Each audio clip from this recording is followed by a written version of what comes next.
So, welcome everyone. And if you were wondering if spring was truly here, wonder no longer, because we're at the release webinar for horticultural lighting version 3 draft 1. We're really excited to present this to you, and we're gonna get into it as quick as we can. But first, I'm just gonna take care of a couple of housekeeping items. So my name is Andrew. I'm new here at the DLC, and so I'm excited to be part of this. So we're going to be going through some of the logistics of how webinars work, just to get some questions out of the way. Once we clean that up, I'll be giving you an overview of all the great improvements we have in store and our proposed timeline. We'll move into some of our proposals for the new baseline requirements. And after that, we're going to dial in to a few specific topics, the way the application process is going to work, some new ideas we have on controllability, and we're also going to be bringing our surveillance testing program from the SSL program to Hort. And of course, we're going to be saving some time at the end for questions and answers. And so here's our team today. You've already met me, and my other presenters will be Casey Holland, the technical director, technical manager, excuse me, Stuart there, and Adrian Martin. And so these two are really responsible for all the great work you're going to see today. And when we get into the Q&A session, we also have Leora Radetsky, our senior research scientist, and Stuart Brzezinski, our technical director. So after this, we're going to definitely post the slides and the recorded webinar. You can find that on our website under the news and events page, and it should be very prominent. It shouldn't be too hard to find.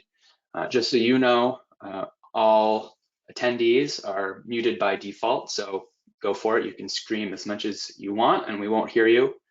But if you do need to let us know about an issue, such as a technical issue, feel free to use the chat feature. And that should be in the window and on the right-hand side of your interface. If you don't see it, it might be minimized, so just make sure that that little arrow next to the chat is facing down. At the end of this, we're going to save 15 minutes to go over any of the questions that you're giving to us. So if anything comes up, please use the questions box separate from the chat box. And we're going to be collecting those as we go and saving them for the end. And yep, no, you're fine. Go ahead. The best way for us to answer any of your questions, we want to make sure we get to everything, is to use the comment forms. And you can download this and submit it to comments@designlights.org. And these have some specific fields that help us make sure we're understanding your question. And so that is really, even if we answer your question during this, it's really the best way to make sure that it's logged and put into our comment process. All right, so let's get into what we have in store for you. So first of all, we've got a few key updates that we're putting into this, proposing for this version. We're going to propose an increased efficacy threshold, and we're also going to introduce some new requirements that we'll need on the applications, some controllability requirements, and also we'll be telling you about our surveillance testing program. And draft 1 covers technical proposals, not the application. So we're going to be going over the application dates and the fees, which are tentatively scheduled for January of 2023, but today we're only going to be talking about our proposals for the technical requirements. All right, and we have a few key goals here today. We really are looking to accelerate the adoption of energy efficiency lighting, and to that end, we're proposing an increase in the photosynthetic photon efficacy. We also want to make sure that we're supporting energy efficiency programs and that users are able to easily identify the correct products for their needs. So to those ends, we're looking to introduce some application-oriented requirements, and we're including some fixture-level controllability requirements. Our third goal is that we want to make sure that we're protecting the integrity of the QPL for everyone that uses it. And so we're going to be talking about some ideas we have about developing a surveillance testing program for the Hort. All right, and so here is our proposed timeline. We released draft 1 right at the end of March, and so we're in a comment period now.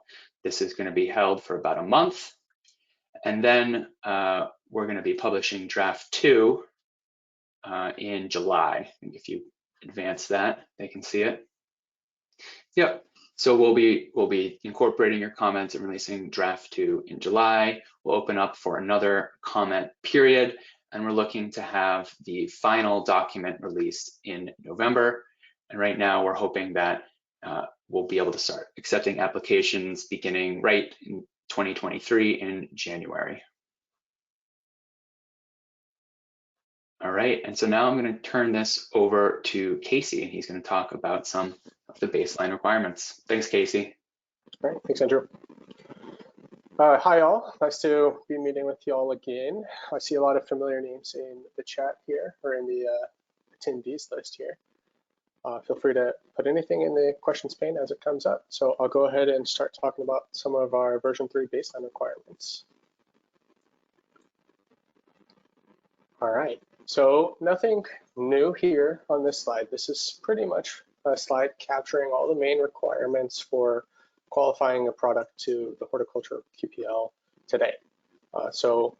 As with version 2 and version 1, we have some safety certification requirements, we have warranty requirements, we have component lifetime requirements, power quality requirements, efficacy threshold requirements, and all of these are going to be maintained for version 3, except for a change to the proposed efficacy threshold.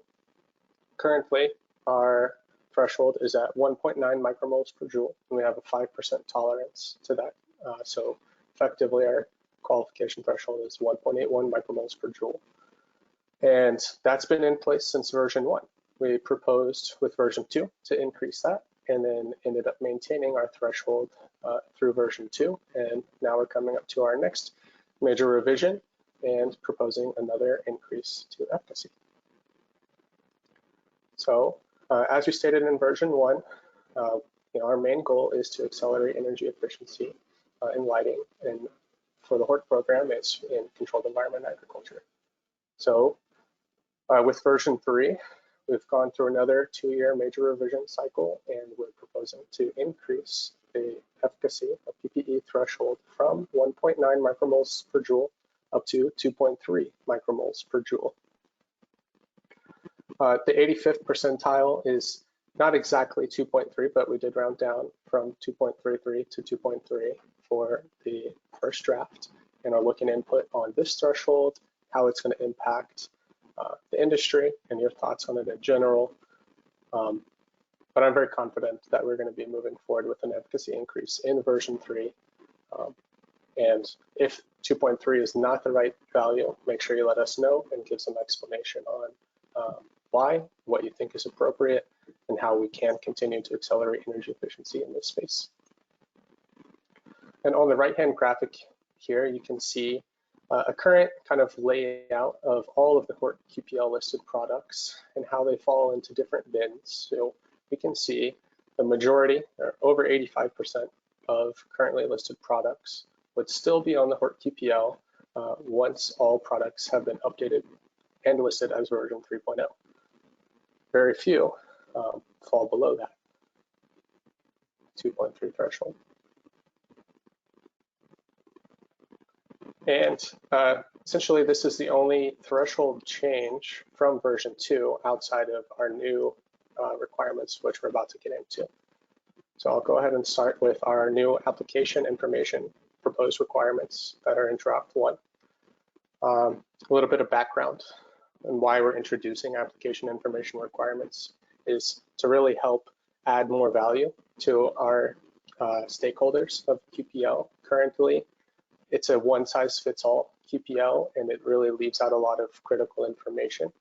I can't even count how many times I've been asked by people nowadays to, how to find a product on the QPL that's intended for a specific type of application. And, this is really aiming to kind of support those types of questions, whether it's through development of midstream or prescriptive energy efficiency programs, or it's stakeholders who are being directed to the QPL for a list of products that are eligible for incentives in their area, and they're trying to identify products that are appropriate to their application. So version 3 aims or proposes to require the reporting of intended controlled environment and lighting strategy for all listed products. And I'll explain a little bit more exactly on controlled environments and lighting strategies in the next few slides. So for controlled environment reporting options, and to be clear, these are the options for reporting, but they are not optional to report. These are required as proposed in draft 1. So for any given product, you would have an option to report its application as either for indoor, stacked or non-stacked applications, where indoor controlled environments are considered to be controlled environments that are fully enclosed and can have either stacked or non-stacked layers of plants in the facility. And on the image at the top on the right, you can see an example of stacked indoor controlled environment. And in addition to indoor, stacked or non-stacked, we're considering and proposing greenhouse as a controlled environment reporting option. And as you might have guessed, products intended to be listing under a greenhouse are often supplemental, because in a greenhouse, you're relying on sunlight as your primary light source. So now that we've talked about controlled environments, I'll go ahead and talk a little bit about the lighting scheme reporting options. Just like the controlled environment reporting options, these would not be optional to report, but these are the options to report. And part of lighting scheme has to do with whether the product is sole source or supplemental. So products that are reporting to be sole source should be intended for applications specifically where the lighting fixture is the primary source of optical radiation for inducing photobiological responses in the crop. Unlike supplemental, where the lighting fixture is not the primary source of optical radiation. As I previously mentioned, we have a sun coming through the greenhouse, so you get a whole lot of light from that. And you would add a supplemental light into that space just for other things, like inducing some photosynthesis or potential other responses within the crop. Additionally, to the controlled environment, and the sole source or supplemental lighting scheme options, you would have reporting options to report kind of the directionality of the product, and those would be indicating how it's supposed to be used in the space, whether it's a top light, which is something that's mounted above the canopy and facing down toward it, or an intra-canopy light, where it's going to be mounted within the canopy, or in addition to those two, we introduced and proposed a third category, which we're calling other, to kind of account for innovative technologies that don't necessarily fit within those other two. An example of that may be, bottom lighting or something else that I haven't heard of yet. So I'm excited to see kind of what types of products we end up seeing in that option there. Putting it all together now, how it's going to look on the QPL is you'll have an option between, like I said, those different controlled environments and lighting schemes. And so essentially a product may show up on the QPL as, for example, an indoor stacked top light that's sole source, or a greenhouse top light that's supplemental. We are proposing that any listing may report that they're intended for multiple controlled environments and lighting schemes. So if a product is designed flexibly and is intended to be used in a variety of applications, you can report that on a single listing. And in addition to these reporting information, we are proposing to report fixture, physical dimensions, and provide a representative image or an active link to the product on the manufacturer's website on the QPL for all listed products. So, as with a lot of reported information, our reviewers will be making sure that this information is reported in either your specification sheet or some other supplemental marketing information, and it would need to align with your reported options. So if you're marketing your product as a product for vertical farming, for example, then it would be acceptable to report it as an indoor stacked product with its own particular lighting scheme based on whatever technique you're using there. I would expect it's top light and sole source for lighting scheme. But it's up to you. We don't decide how your products are defined or can be used. So just be consistent with how they're intended to be used, and you shouldn't have any issues. And I think that's it for application information. Oh, sorry, one last slide. So we did have a couple key questions within the draft. I've shown a screenshot up here. We're not going to be diving into these in today's call, but they are there. So make sure you're looking at those key questions, helping us give input, and submitting those through our comments form to comments@designlives.org. Thank you, and that's all I have for this section here. I'm going to go ahead and hand it over to Adrian, who's going to tell you about our controllability proposal. Thank you, Casey. I'm not seeing the next slide yet. Thank you. So now I will go over our proposed controllability requirements. In previous versions of the Hort policy, we required submitters to report whether or not their products were dimmable, and no other controllability information was collected. For version 3, we are proposing to introduce a more comprehensive set of controllability requirements so that we can have a better idea of how each product is controlled and what type of systems each product is interoperable with. Draft 1 proposes to require that all products be dimmable, and we have introduced a new set of reported features that I will go over shortly.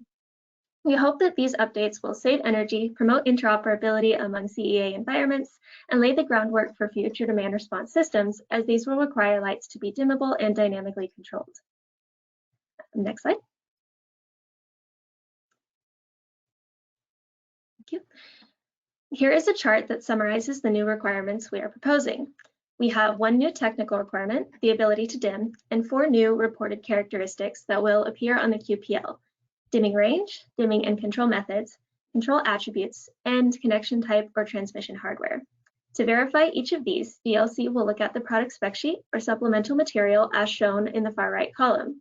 As with application information, reporting is not optional for characteristics marked as reported, as long as they are applicable to the product. In the following slides, I will go over what each item means in more detail, and we welcome your feedback on any of these proposals. Next slide. First, we have dimming capability. We are proposing to require that all products qualified under version 3.0 be capable of dimming through a line voltage, low voltage, or wireless signal. The product spec sheet will also need to clearly state that the product is dimmable, and there will be no testing or evaluation required further than this. As of now, this will only affect a small portion of the products currently on the Hort QPL, as 93% of the products are already dimmable. Next slide. The next new characteristic we are proposing is dimming range, and here there are 3 values we would like to capture and report on the QPL in order to understand more about how the product functions. The first is the input wattage at the minimum dimming level as a % of the maximum power. The second is the minimum dimming level as a % of the maximum PPF, and the third is the default PPF, which is the PPF that the product is designed and shipped at in case it is different from the maximum PPF. This would be especially important for spectrally tunable products where the default setting is different from the setting in which all channels are at their maximum. All this information must be provided either on the product spec sheet or supplemental material, and this will also be the case for the rest of the attributes I'm going to present today. Next slide, please. The next characteristic is dimming and control method designations to the product. This is the protocol or method of communication between the product and other devices. So 0 to 10 volt is an example. The wording we use, dimming and control method designations to the product, aims to be inclusive of all the options and align with existing standards. Again, we would like to capture this information to get a better idea of how the product is controlled. In the next 2 slides, I will show tables of the wired and wireless options we have included for reporting. As before, this information must appear on the product spec sheet or supplemental material. Next slide, please. Here is our table that shows the wired dimming and control method options. Here we have 3 specific types of 0 to 10 volt communication. Other 0 to 10 volt, dolly, dolly 2, and any other wired dimming or control method. The acceptable terms column lists the terms that may appear on the product spec sheet or supplemental material to represent a certain selection. For example, if dolly 2 is reported as a control method, the term dolly 2 must appear on the provided literature in one of the 2 formats shown under the acceptable terms. Next slide.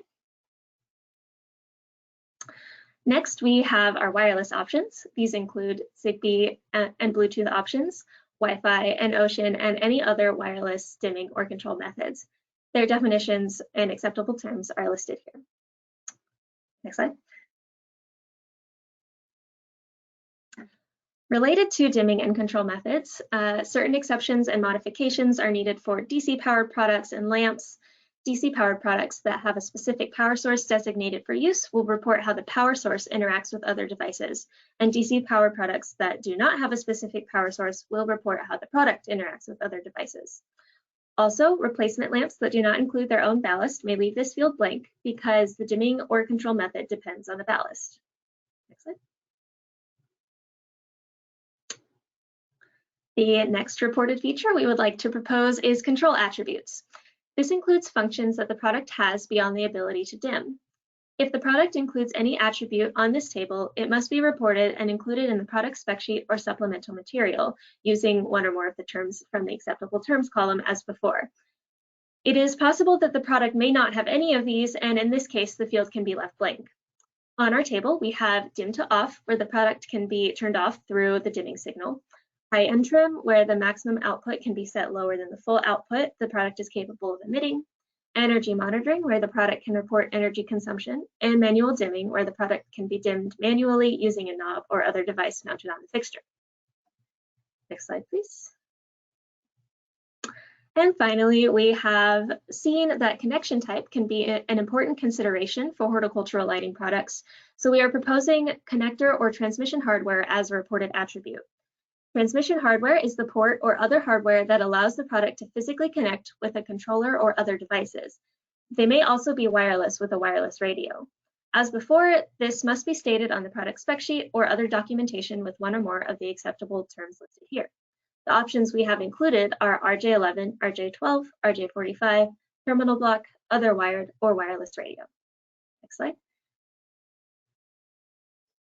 Thank you, everyone. We welcome your feedback on any of the material presented today.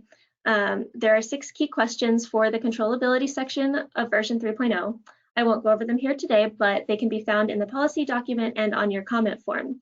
You may submit your responses to these as well as any other comments you may have to comments@designlights.org. And now I will hand it back to Casey. All right, thank you, Adrian. And I will take us into our 4th new area here, just surveillance testing. So if you're not familiar with it, our SSL program does have surveillance testing policy and program already in place. And just like that program, this program for the Hort QPL will be intended to protect the integrity and value of the QPL for our stakeholders by actively monitoring the validity of data and other information that's submitted to us and used for qualification to list the product on the Hort QPL. There's a whole lot of information within this draft policy here. And I really recommend, if you've made it all the way through the rest of version 3 draft 1, to go ahead and click on that box that's at the very bottom of the draft, and it'll open up the surveillance testing policy that's proposed. And you'll also be able to give us input on that. In general, though, the surveillance testing process has a few steps. First is that you have to list your product to version 3. And once it's listed to version 3, it may be selected for surveillance testing for a variety of reasons. It could be during original qualification, there were some ambiguity or some confusion or some reason to kind of follow up on that product shortly after it's qualified. Or it could be maybe a member or a QPL user has submitted a report that the product doesn't actually work as it's listed on the QPL, and they're suspicious of some activity going on. Or maybe it's just blowing all the other products out of the water and doesn't seem to make any sense. And we just want to make sure that it's realistic. Or there's a whole lot of reasons. A lot of them are detailed in the surveillance testing policy draft. So make sure you're checking that out.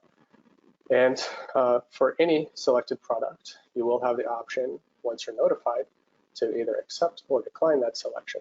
But if you do decline to undergo surveillance testing, then all related products would be delisted. If moving forward, once all of the acceptance documentation is complete and sent to the DLC, an invoice will be sent to the manufacturer to cover surveillance program costs, and then able to undergo product testing and evaluation through pre-approved labs that's contracted by the DLC specifically for surveillance testing, at which point it would be tested and be evaluated for a few different things which I'll talk about on the next slide. And there will be an appeals process if necessary, consequences if necessary, and relisting the product should there be a delisting that occurs because of surveillance testing. Specifically for the testing product evaluation, we have a couple tables. Table 1 is used to verify the product meets our technical requirements. And Table 2 ensures the products are listed with accurate information on the QPL. So we have a variety of metrics in both tables that'll be used during surveillance testing. And we're looking for input on all of these and the tolerances that are set for them. If you have comments on additional metrics that should be considered, whether for verifying accuracy or verifying that they meet the technical requirements, or any other ideas around surveillance testing and how to actively monitor products that are listed on the QPL to maintain value of the QPL and integrity of the information on there, make sure you're adding that into our comment form. And just a little bit of timeline. So obviously, or maybe not obviously, but obviously to me, since I've been thinking about this for a while now, once your products have been listed to version 3, they would be not still selectable until October of 2023 based on the draft 1 proposal. So there would be a good amount of time once we start accepting applications to version 3 to either update your current listings to that version or for listing new products before they would begin surveillance testing. All right.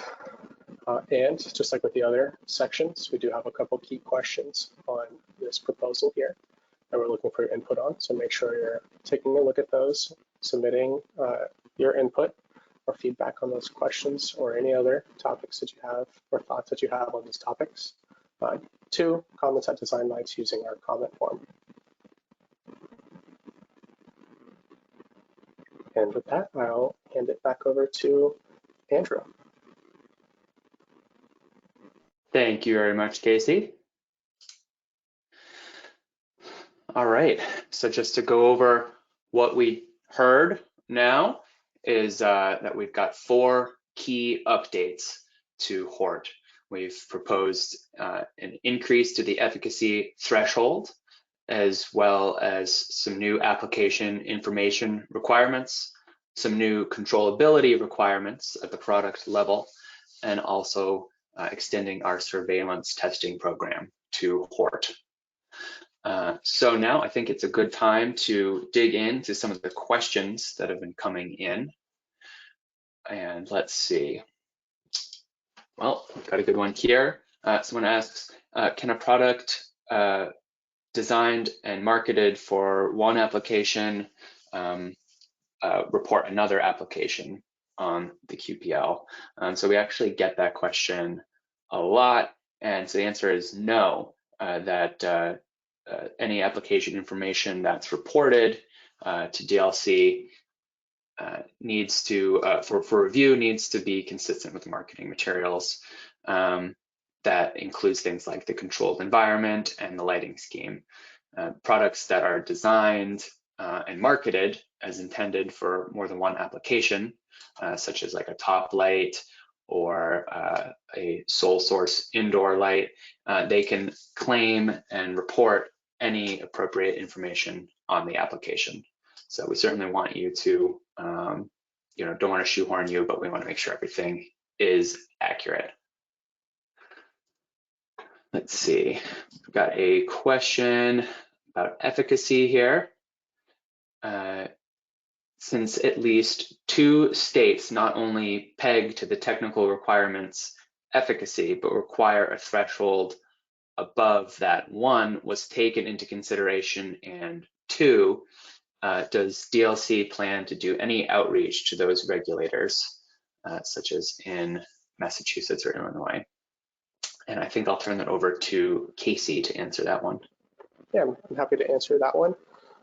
So we definitely considered it, not only with the version 3 proposal, but with version 2. And looking forward, we would continue to consider those type of impacts.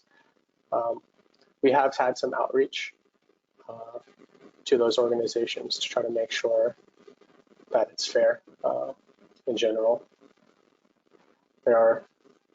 We obviously have some concerns with states, ratcheting up above our own threshold, as it effectively takes part of the listed products out of incentive eligibility. So, thank you for that question. Thank you, Casey. We've got a couple of questions about fees. Someone asks, will fees change in version 3? And so the answer is, if there are changes, the new fee structure will be included in the manufacturer and industry guidance document, which is going to be released prior to the effective date of version 3, which again is currently scheduled for January of 2023. And we're going to hold a question and answer session around that time as well. Another question about fees is what the fees would be for surveillance testing. And that's going to vary by program, but it will certainly be established prior to the release of version 3. And so we'll be able to answer that more fully at the end of this year.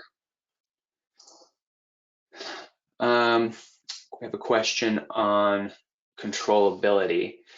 How are products with dimming and a specified power source, but where the dimming is controlled by something other than the power source, treated? I think that is a good one for Adrian to answer. Yes, thank you. Thank you for the question.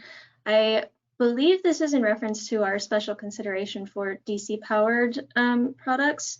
This was intended mostly for DC powered products where the central control unit is the power source and the product, they all come as a bundle pretty much. So this would be the only case really where the central power unit or central control unit would report the dimming and control method designation. Generally what we are interested in is how, what signal the product takes in to be controlled so that we can know how it's interoperable with other systems. I hope that answers the question. Thank you. Thank you very much. All right, someone's wondering how can I get involved with the technical development of version 3? And so, yeah, we definitely welcome your comments and responses for draft 1. Just to remind you, another draft is going to be issued in July, and we're going to again have another comment period during that time. And I believe you can also find our work plan timeline on our website if you have more information about the comment cycle or more questions about the comment cycle there. Let's see. So We have a question on their surveillance program here. Question as reporting a lot of these things are very helpful for product selection, but I'm not sure I see the benefit to utilities. Is it fair to say that these are mostly to the benefit of people who may be selecting a product with the help of the QPL? Or does DLC see a benefit for utilities to know, for instance, the specific wireless dimming protocol? I think, could you answer that one, Casey? Yeah, so if you're familiar with our SSL and NLC programs, a lot of this information is very consistent with how the requirements work over there. And in general, they're aimed at promoting interoperability and more advanced energy savings options like demand response or just dimming in general and scheduling and things like that. So while a manufacturer's particular protocol may not have a certain threshold, you have to use this or another, it's going to be useful for whenever a utility does direct their customer to the QPL and they know, kind of what they're already running with in their facility and would be able to have a better idea of interoperability options in the space.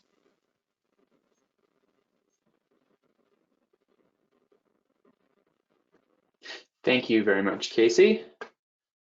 I think I have another one for you, so don't go anywhere. Someone asks, which labs and locations are certified? For example, CSA in California or UL in Durham, North Carolina? Yeah, it's a good question. I assume this is directed to the surveillance testing labs. So those labs currently are not identified or finalized. This is a first draft. We do have some specific labs already in place through our SSL program that we use for surveillance testing. And we're investigating whether those labs would be appropriate to use for Hort or whether additional labs or alternate labs would be better serving the Hort surveillance testing needs.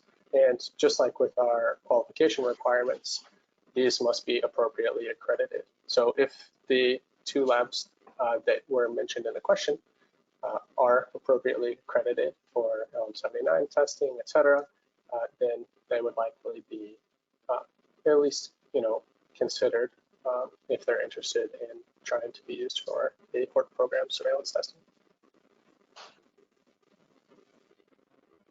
And I hope that answers the question. I think so. Thank you, Casey.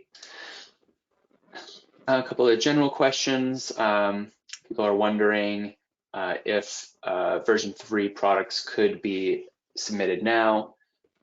So you can submit eligible configurations under version 2.1 for qualification today, but for version 3, we're not going to be accepting applications until January 2023 at the very earliest. Another general question here we've got regarding minimum DIM and PPF level. Can a manufacturer self-report or does it have to be pre-tested at a certified lab? Can you take that one, Casey? I believe that has to do with the proposed control requirements. So I'll let Adrian take a stab at it first, and if she wants, then I can answer. Sorry, can you repeat the question? No worries. So regarding the minimum DIM and the PPF level, can a manufacturer self-report or does it have to be pre-tested at a certified lab? Okay, yes, thank you. Yeah, so the way that we have proposed all of our controllability requirements is that they are self-reported, and the method of evaluation for that is just that they are on some sort of user-facing documentation or supplemental material, but there are no lab testing or anything else required further than that. Great. Thank you very much. And I don't see any more questions that have come in. So we're happy to, if anyone thinks of any last minute things, put them in now. I'll just remind everyone that these, both the slides and the recording are going to be posted shortly after the presentation's over, and you can find that on our website under the news and events. So unless we have any more questions, we might as well move towards the closing here. Oh, you got another one? Yeah, I do see one that would be probably useful for everyone. So there's one question that came in that says, with the introduction of version 3, do all products that have currently been listed under version 2.1 have to be updated? Does this involve additional testing or only providing extra information on the new items added in version 3.0? And what will be the timeline for this? Yes, thank you for your question. And that's correct. So any product that would be currently listed as version 2.1 would have to submit an update application to relist as version 3.0. They would have to provide all the necessary information that ends up making it into the final policy requirements coming out later this year and added into the application process related to application information, controllability, reporting information, and based on the draft 1 proposal, essentially that's it. So there would need to be an update application, but it shouldn't necessarily require testing. And the timeline for that would be, we're aiming to start accepting applications in the beginning of 2023, and you would have throughout 2023 to update to version 3.0 from your 2.1 listing. Thank you for the question. All right, thank you, Casey. And got a few more coming in now. Thank you, everyone. So on the subject of controllability, who are your SSL recognized labs and where can that info be found? I think that you could probably answer that one, Casey. Yes, so if you go to our website, there's a full policy for our surveillance testing program under SSL GPL, and there should be information around the labs that are used for that. I don't know them offhand, so I apologize for that, but it should be on our website if you go and look for SSL program information. Great. I think we can probably drop a link in there or something like that. All right, for spectrally tunable fixtures, will the minimum dimming be required for each channel? I think you could probably take that one, Casey. Yeah, me or Adrian. So I don't think that we included the per channel consideration. Can you correct me if I'm forgetting, Adrian? That is correct, yeah. That's a good point though, and maybe something we need to consider looking forward to draft 2. Yeah, it'd be great if you put that in a comment form. And I think someone's looking for a clarification on our definition of supplemental materials. Yeah, supplemental. Oh, you go ahead, Adrian. No, I know. I was just going to say supplemental materials would be essentially something that's public facing that you're using for marketing or describing your product's performance that isn't necessarily the specification sheet. All right, pretty clear. Regarding the surveillance program, what constitutes an acceptable or a justified claim by an end user to trigger surveillance? Well, I can't say that there's a one thing for that, and I can't say that any one customer's complaint or submission or request for a product to be investigated would necessarily result in it being selected for surveillance testing. If you have thoughts on what we should look for whenever someone is submitting something, or if perhaps there's a good template for submitting this type of information, then we could think about preparing something like that and making sure that we're taking in information consistently, evaluating it consistently, and using it and moving forward with it consistently to select and then surveillance test products. All right.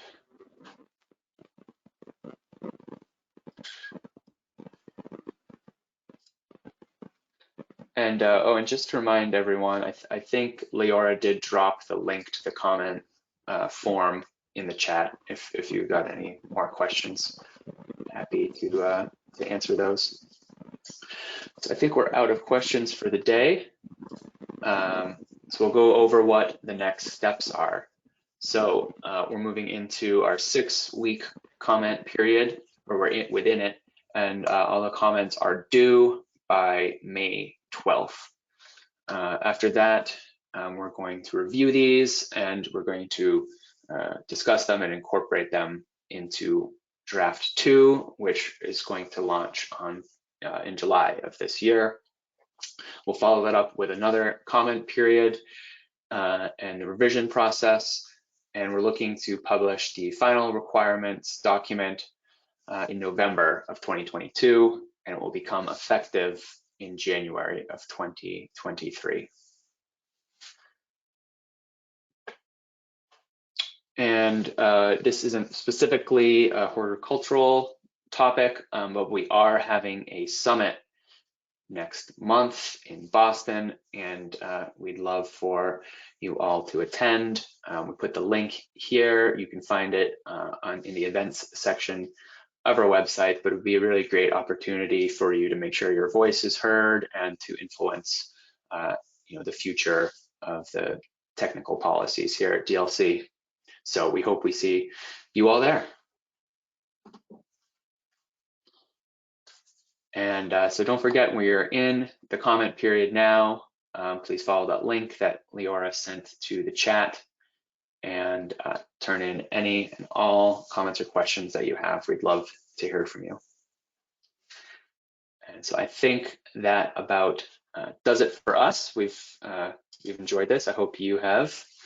And happy spring, everyone. Take care.